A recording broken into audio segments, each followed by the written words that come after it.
Thank you guys for coming. Thank you. Appreciate it.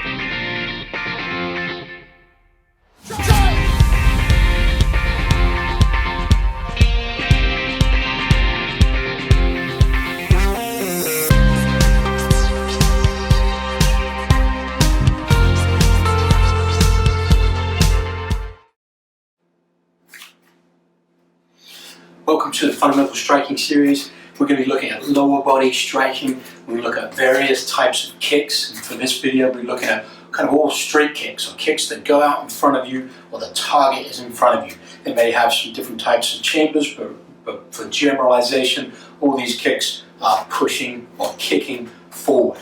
The first one we're going to look at is called a teep or a foot jab, specifically from Muay Thai. So I'm going to get into my structure, my stability stance right here. My hands are up. I'm in my good stance. I'm making less of a target of myself. And I'm going to use this front leg at first. The three key points on this one is I raise my knee high. I am going to impact with the ball of my foot, so my toes pull back. And I'm going to extend from the knee and the hip. The knee extension is going to be obvious as I reach it out, but really there's going to be a little pop from the hip here, which can be helped with loosening up those hips. So the knee comes high, I pop from the knee and from the hips. Watch again. Knee comes high, ball of the foot, toes come back, and I pop from the hip and extend from the knee. We'll do a few reps from each view. So this is the foot jab with the lead foot.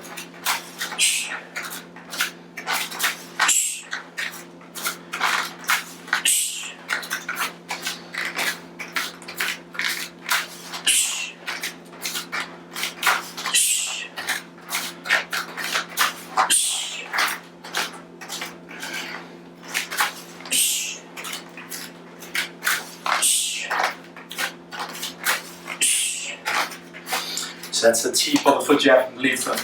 Can do a foot jab from the rear foot as well, and I'm going to combine that in with a more generalized straight kick called a push kick, used in many different martial arts. The idea with the push kick, the big difference between the teep, the foot jab, and the push kick is the shift of weight and the momentum generated. Also, the impact point on the foot can be ball or heel or just a flat part of that foot right there to push someone away with that impact. So let's look at the teep of the foot jab from the rear leg first. Same principles apply. Knee comes high, I push out with the ball of my foot, and I'm kind of popping with that hip, which is easier because I've got the momentum from driving from the rear. Typically my hands stay up to this. We saw before that there was a bit of a chamber on the lead foot jab. For this, I like to keep them up. Notice there's not much shift in my weight. I'm coming up, I'm kicking, and I'm bringing it back down. Boom, here, have a lot of control for that re-chamber. I kick, and I have the control for the re-chamber. Watch from the other side.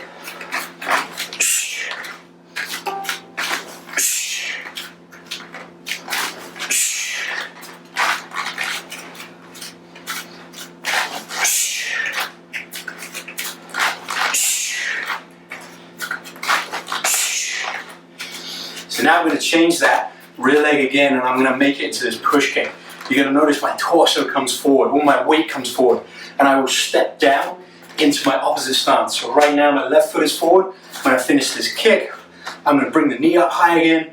I'm going to make that foot flat, and I am going to push through as if I'm kicking a door down, and I'll end up in the opposite stance. So from here, knee high, push, and come down. Hard to do slow. One more knee high, push through. One more here. End up in my opposite stance. Watch from the other side, rear leg.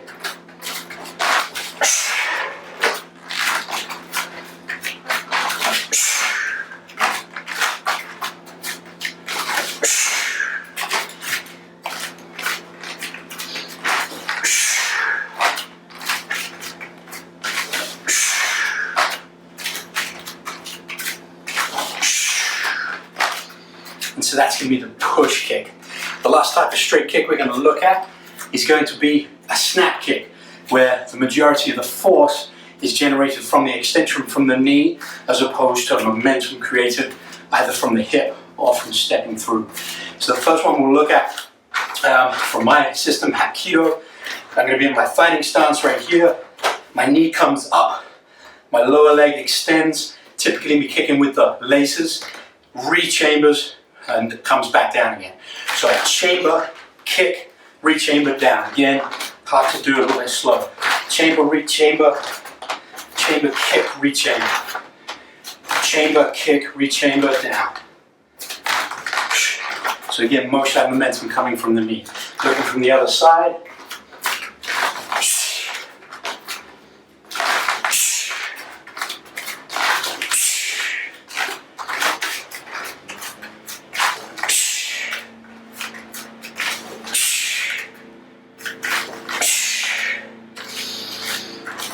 So the key points of the snap kick: chambering, snapping the lower leg out, rechambering it in and stepping down, kicking with the top of the foot or laces, or sometimes the toe if you think about savate type things and you have the shoes on for that.